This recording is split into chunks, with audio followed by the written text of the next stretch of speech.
Que je sais, hier, je suis arrivé ici à 16h. De 16h à 5h du matin, il n'y avait pas d'électricité chez moi.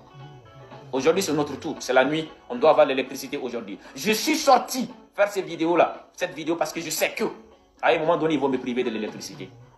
Si on était comme on était avant avec la Côte d'Ivoire, aujourd'hui, on allait avoir l'électricité ici en plein temps. 100% toute la journée, 24 heures sur 24. Et la Côte d'Ivoire ne va jamais vous demander des dettes à payer. Non. C'est parce que nos enfants, des jeunes qui ne travaillent pas, qui ne font rien du tout, des criminels, des sanctions, je le dis, et je l'admets, je le dis, et je m'assume, nos grands frères qui sont dans les rues, je vais citer leurs noms ici aujourd'hui. Très généralement, je n'avais pas envie de dire leurs noms. J'appelle ici qui?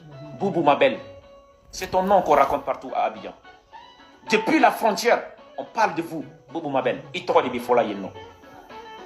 Après toi, Boubou Mabel, Sékou Tunkara, toi tu es à l'abri de tous ces problèmes. Tu te trouves où? Sur le continent américain, bien sûr, tu es en paix. C'est ton nom qu'on cite, en Côte d'Ivoire, bien sûr.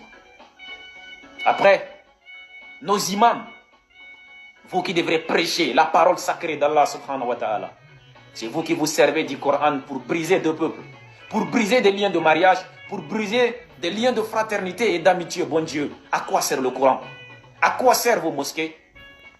À quoi servent vos mosquées? Je me pose ces questions-là, bien sûr. Et en partant, on me dit, il ne faut pas partir, on va t'arrêter sur la route. Je dis, mais vous ne comprenez pas, c'est une conviction, bien sûr. Soyons fiers de ce qu'on a commencé.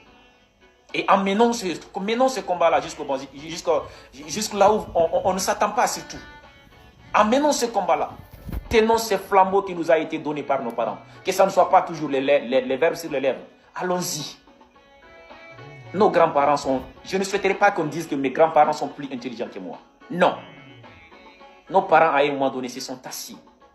Ils ont compris que l'Afrique de l'Ouest, nous sommes liés de par l'histoire et de par la géographie. On ne peut rien avoir. Nous avons les mêmes réalités. Que ce soit économique, que ce soit les mêmes réalités sociales, les mêmes réalités climatiques. Et que si ça ne va pas chez l'autre, le voisin qui est de l'autre côté doit venir en aide à son voisin, à l'autre bien sûr.